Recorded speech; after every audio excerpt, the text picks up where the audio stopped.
Hello friend, welcome to my channel garden scape. আপনি যদি আমাদের চ্যানেলে নতুন হয়ে থাকেন অবশ্যই আমাদের চ্যানেলটিকে সাবস্ক্রাইব করুন এবং আমাদের চ্যানেলের সমস্ত আপডেট তথ্য পেতে পাশে থাকা বেল আইকনটিকে প্রেস করুন। বন্ধুরা, আজকে আমরা আলোচনা করব 9 o'clock বর্তুলাকা বা টাইম ফুল নিয়ে। তো বন্ধুরা, এই সমস্ত গাছগুলিতে প্রচুর পরিমাণে ফুল পেতে হলে কিন্তু খুব ছোট ছোট ট্রিক্সগুলি অ্যাপ্লাই করতে হয়। এমন পুরো ধারণাটাই কিন্তু ভুল। এই সমস্ত গাছগুলি করতে হলে সবার প্রথমে আপনার প্রয়োজন রয়েছে এই গাছের খাবার। এই গাছ জেনুইনলি যে খাবারটি সবচেয়ে বেশি পছন্দ করে সেই খাবারটি হলো গোবর সার। আর আপনি যদি নিয়মিত এই গাছগুলিতে গোবর সার ব্যবহার করতে পারেন তবে নিয়মিত এই সমস্ত গাছগুলিতে খাবার দেওয়া একেবারেই বেকার। তার কারণ এই সমস্ত গাছগুলি এত পরিমাণ গ্রোথ করে যে তাতে নিয়মিত খাবার দেওয়ার মতো জায়গা কিন্তু টবের মধ্যে থাকে না। আমি আপনাদের আমার গাছটি দেখাচ্ছি, আপনারা হয়তো দেখলে বুঝতে পারবেন। এই যে গাছটি রয়েছে, এই গাছটি দেখলে হয়তো আপনারা বুঝতে পারছেন গাছটি কী পরিমাণ গ্রোথ হয়েছে এবং গাছটিতে প্রতিদিন কমপক্ষে 100 থেকে 150 করে ফুল আমরা পাচ্ছি। তো এই পরিমাণে ফুল পেতে এবং এত সুন্দর গাছ তৈরি করতে এবং প্রত্যেকটি গাছে যদি আপনারা ডোকা দেখেন প্রত্যেকটি হেলদি রয়েছে এবং এখনও কিন্তু প্রচুর পরিমাণে ফুল ফুটছে এবং এই ফুলগুলি সামান্য যে টাইম ক্লক বলা হয়, একটু সূর্যের আলো পড়তেই এগুলি কিন্তু আবার নিজেদের স্বমহিমায় ফিরবে। তো এই সমস্ত ফুলের কালার কিন্তু অভাব নেই, বর্তমানে কিন্তু প্রচুর কালার রয়েছে এদের। আর প্রচুর স্ক্রিনে দেখতে পাচ্ছেন এই সমস্ত ফুলের কালারের শেষ নেই। তো এই গাছগুলি মাটি প্রস্তুতি নিয়ে আমি এর আগে প্রথমে একটি ভিডিও দিয়েছিলাম যে এই সমস্ত গাছে মাটি প্রস্তুতি যদি আপনারা এইভাবে করেন তাহলে প্রচুর পরিমাণে ফুল পাবেন। তো আজকে এই গাছে আরও বেশি পরিমাণ ফুল পাওয়া এবং গাছগুলিকে আরও বেশি পরিমাণে ঝাড় করতে হলে আর প্রচুর পরিমাণে 100-150 মানে প্রতিদিন ফুল পেতে হলে এক একটা গাছে, তাহলে কিন্তু আপনাকে ছোট্ট ছোট্ট কিছু টিপসগুলি অ্যাপ্লাই করতে হবে। সবার প্রথম যে টিপসটি রয়েছে সেটি হচ্ছে এই গাছে কিন্তু এই মুহূর্তে খাবার দেওয়া বা কোনো কিছুতে একটা বড় একটা মুশকিল। তার কারণ হচ্ছে পুরো টবটি জুড়েই কিন্তু এখন এই গাছটি ছেয়ে গেছে। এই গাছের যে কোনো জায়গা ফাঁকা করে কিন্তু মাটিতে যাওয়া বা মাটি খুঁড়ে দেওয়া বিষয়টি কিন্তু একটা বাজে ব্যাপার হয়। তারপর চলছে প্রচণ্ড বৃষ্টি, আর এই বৃষ্টিতে কিন্তু এই গাছে কিন্তু একটা ইনফেকশনের ব্যাপার থাকে যেটা গোড়ার দিকে পচে যায়, সে ব্যাপারটা থাকে। কখন কখন এই পাতাগুলি কুঁকড়ে আসে ফাঙ্গাল ইনফেকশনের ফলে। তো এই ফাঙ্গাল হাত থেকে বাঁচার জন্য অবশ্যই আপনাকে এখানে অ্যান্টিফাঙ্গাল স্প্রে করতে হবে প্রতিদিন। যখনই বৃষ্টি হবে, বৃষ্টি হয়ে যাওয়ার পর আপনাকে একটা করতে, তাই বলে এই না যে প্রতিদিন বৃষ্টি হলে প্রতিদিন করতে হবে। আপনারা একটা নির্দিষ্ট দিন বেছে নেবেন, যে সকালে ঘুম থেকে উঠে একটা ভালো দিন দেখে নেবেন যে আজকে বৃষ্টি হওয়ার সম্ভাবনাটা একেবারে নেই, সেদিনই আপনারা এই অ্যান্টিফাঙ্গালটি স্প্রে করে দেবেন। এবার অ্যান্টিফাঙ্গাল স্প্রে করে দিয়ে কিন্তু আপনারা এখানে স্টপ হবেন না, কারণ এখন বৃষ্টি হচ্ছে, বৃষ্টির জলে কিন্তু প্রচুর পরিমাণ খাবার রয়েছে যা এই গাছগুলি পাবে এবং তাতে গাছগুলি আরও ভালো হয়ে উঠবে।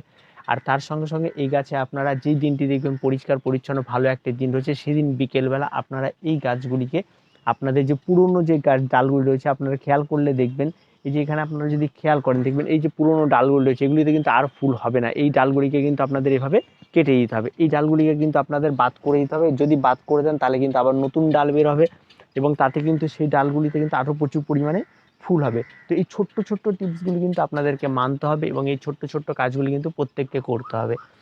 আর খাবার, এবার খাবারের গাছে আসি। এখন গাছ বড় হয়ে গেছে, ফুল দেওয়া শুরু হয়ে গেছে, আর আমরা অনেকেই জানি যে ফুল দেওয়া শুরু হলে গাছে খুব একটা খাবারের প্রয়োজন হয় না।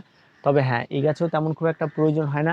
তবে যে সমস্ত গাছগুলিতে কিছু পরিমাণ ফুল ফোটার পর আর নতুন করে ফুল ফোটার সম্ভাবনা নেই, একবারে অনেক দিন সেই ফুলটিই থাকবে, সেই সমস্ত গাছগুলির ক্ষেত্রে আমাদের খুব একটা মানে অন্যান্য খাবারের প্রয়োজন হয় না। কিন্তু এখানে কিন্তু আমাদের খাবার কন্টিনিউ চলতে থাকবে।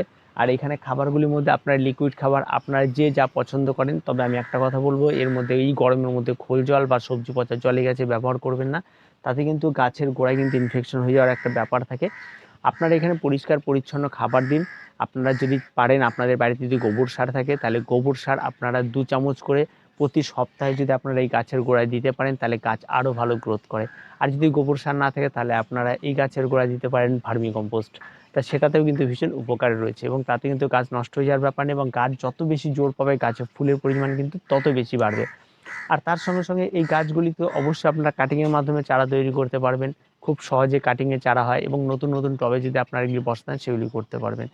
তো খুব ইজি পরিচর্যার একটি গাছ, আর এই বর্ষার সময় কিন্তু এই গাছ কিন্তু প্রচুর পরিমাণে করতে পারেন। একেবারে আপনার এই গাছ কিন্তু নভেম্বর মাস পর্যন্ত আমরা ফুল পাবো। আর আপনারা প্রত্যেকে এই গাছটি কিন্তু অবশ্যই করুন। আর এই গাছে মেনলি টিপসটি ছিল এখন কিন্তু এই যে কড়িগুলো রয়েছে সেই কড়িগুলোকে কেটে দেওয়া, আর তার সঙ্গে সঙ্গে গাছে কাটাই ছাঁটাইয়ের পর্বগুলি একটু চালিয়ে যেতে হবে। আর গাছে আপনারা চাইলে এখানে লিকুইড ফার্টিলাইজার ব্যবহার করতে পারেন। আর এই সময় লিকুইড ফার্টিলাইজার হিসেবে আপনারা 1261 ব্যবহার করতে পারেন। 1 লিটার জলে আপনারা 1 গ্রাম গুলে নিয়ে স্প্রে করে দেবেন, তাতে গাছের রেজাল্ট আরও অত্যন্ত সুন্দর হয় আর প্রচুর পরিমাণে ফুল পাবে।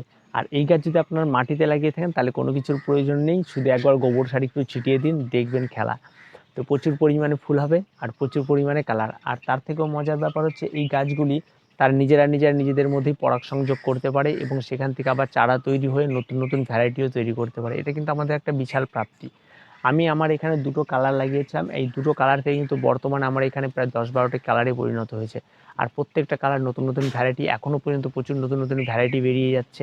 জানি না কী করে হচ্ছে, মানে নতুন তারা নিজে থেকেই পরাগায়নের ফলে নতুন নতুন ভ্যারাইটি তৈরি হচ্ছে, বীজ পড়ছে, এগুলি করতে থাকবে। এবং এই গাছ একবার লাগিয়ে দিলে কিন্তু বাগানে শেষ হওয়ার প্রবণতা একেবারে নেই। যারা নতুন বাগানি করতে চান, যারা কোনো রকম পরিচর্যাহীন গাছ করতে চান, তাদের জন্য কিন্তু অবশ্যই আমি সাজেস্ট করবো এই পর্তুলাকা, যে কি একেবারেই নেই। তবে এই গাছটি অনলাইনেও পাওয়া যায়, অনলাইনে যে বীজ পাওয়া যায় সেই বীজেরও গাছ রয়েছে, যেটি স্ক্রিনে দেখতে পাচ্ছেন বীজের গাছ। এই বীজের গাছগুলি সাধারণত যে ফুলগুলি হয় সেগুলি কিন্তু সিঙ্গেল পেটালের হয় এবং এগুলি ডাবল পেটালের খুব কম হয়। আর সিঙ্গেল পেটাল এগুলি হলেও এগুলির মধ্যে আবার যদি পরাগ সংযোগ হয় সেখান থেকে আবার নতুন নতুন ভ্যারাইটি এদেরও তৈরি হয় এবং সেখানে সুন্দর সুন্দর দারুণ দারুণ কালারও পাওয়া যায়। আর এদেরও গ্রোথ খুব সুন্দর হয়। তবে এই গাছগুলিকে কড়া সানলাইটেই রাখতে হবে, মানে এই গাছগুলি কিন্তু আপনার যদি মনে হালকা রোদ আছে এমন জায়গায় রাখার কোনো প্রয়োজন নেই, এই গাছগুলিকে রাখতে হবে ফুল সানলাইটে। এরা যত ভালো রোদ পাবে তত ভালো এরা কিন্তু গ্রোথ করবে। আর মাটিতে হলেও খুব সুন্দর গ্রোথ করে। আর এই সমস্ত গাছের জন্য শিংকুচি, হাড় গুঁড়ো প্রয়োগ করা একেবারেই বৃথা, কোনো প্রয়োজন হয় না। এই সমস্ত গাছে এমনি এরা খুব সুন্দরভাবে বেড়ে ওঠে, এরা জেনেটিক্যালি এদের গ্রোথ প্রচুর পরিমাণে হয়ে থাকে, খাবার খুব একটা প্রয়োজন হয় না। কারণ নতুন নতুন চারাও তৈরি হয় এখান থেকে। আপনারা চাইলে প্রত্যেকেই করতে পারেন এই গাছটি। খুব সহজ সরল পরিচর্যার একটি গাছ। আপনারা চাইলে আপনাদের বাড়ির বোতল, যে প্লাস্টিকের বোতলগুলো থাকে সেগুলো কেটে করতে পারেন। আপনারা যে কোনো জায়গায় যে কোনো সাইজের পটে যে কোনো মুহূর্তে এই গাছগুলি করে নিতে পারেন, খুব সহজ পরিচর্যা। তবে গাছে আপনারা যদি একটা সাইজের হওয়ার পর যদি আপনারা পট চেঞ্জ করেন এবং তাহলে কিন্তু গাছগুলির সাইজ কিন্তু সুন্দর হবে এবং গাছগুলি আরও সুন্দরভাবে বেড়ে উঠবে। তো এইভাবে বেড়ে ওঠার জন্য কিন্তু অবশ্যই দেখুন সাইড দিয়ে পড়ে গেছে, মানে এটা আস্তে আস্তে বল করার চিন্তাভাবনা রয়েছে এবং পরবর্তীতে আরও সুন্দর হয় সেই চিন্তাভাবনাই করছি। তো আপনাদেরকে এই ছোট্ট ছোট্ট ট্রিক্স এবং ছোট্ট ছোট্ট সহজভাবে গাছ করার পরিচর্যা নিয়ে আলোচনা করি। তো ভিডিওটি আজকে এই পর্যন্তই। প্রত্যেকে ভালো থাকবেন, প্রত্যেকে সুস্থ থাকবেন আর চ্যানেলটাকে অবশ্যই সাবস্ক্রাইব করবেন।